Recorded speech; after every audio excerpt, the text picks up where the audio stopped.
What about happiness? If the daily grind were making us happy, the irritations and inconveniences would be a small price to pay. If we could believe that our jobs were actually making the world a better place, we would sacrifice sleep and social lives without feeling deprived.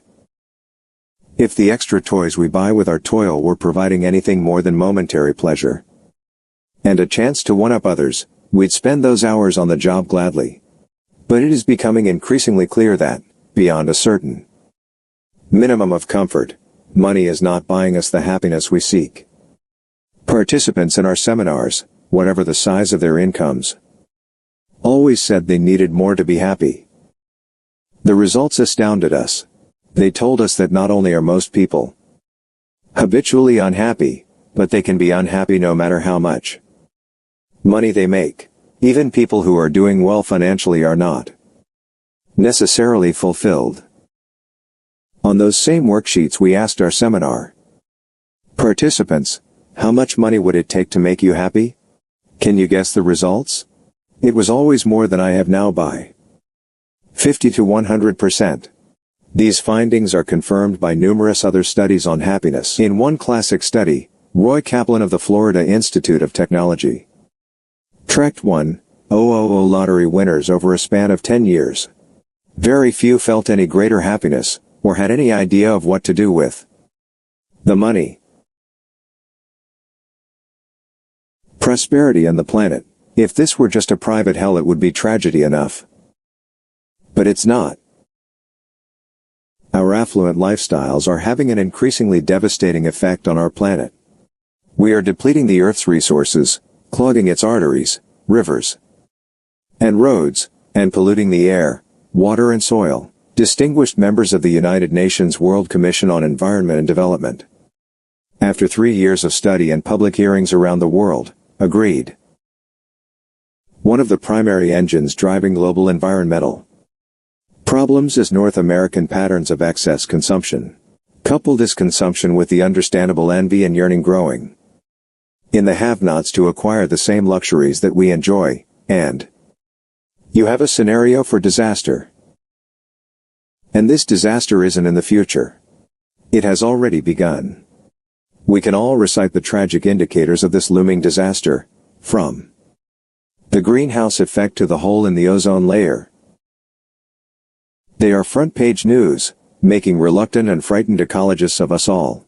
And these conditions are made worse by an advertising industry that creates demand for products we don't need that are using up raw materials we may soon run out of. As economic commentator Lester Thurow, speaking on National Public Radio, put it, it's as if we borrowed up to our eyeballs for the greatest New Year's Eve party ever. During the party everyone was happy. But come January 2nd, there was no more fun and only bills to pay. The 1980s have been our blow-off bash, and it looks like January 2nd will be the reality for the next generation.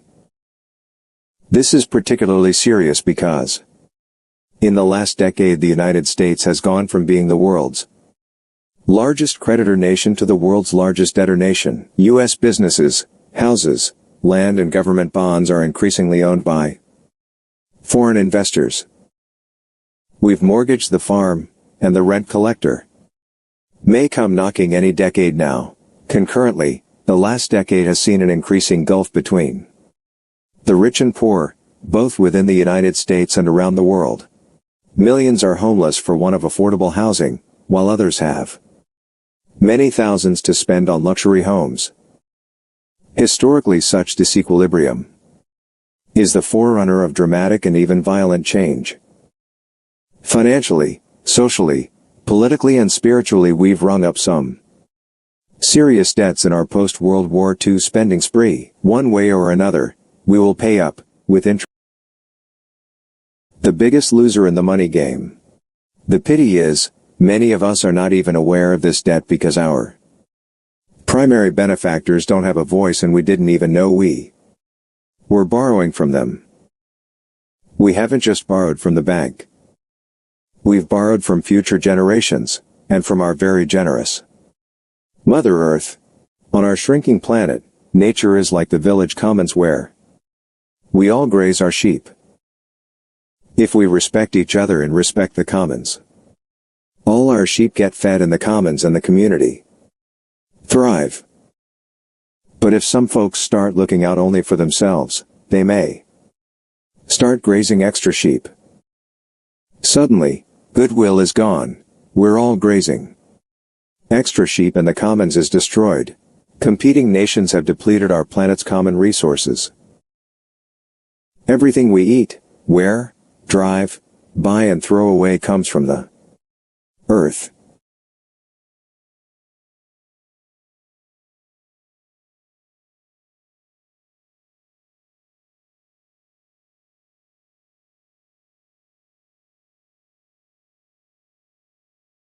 Many of these products are fabricated from non-renewable resources.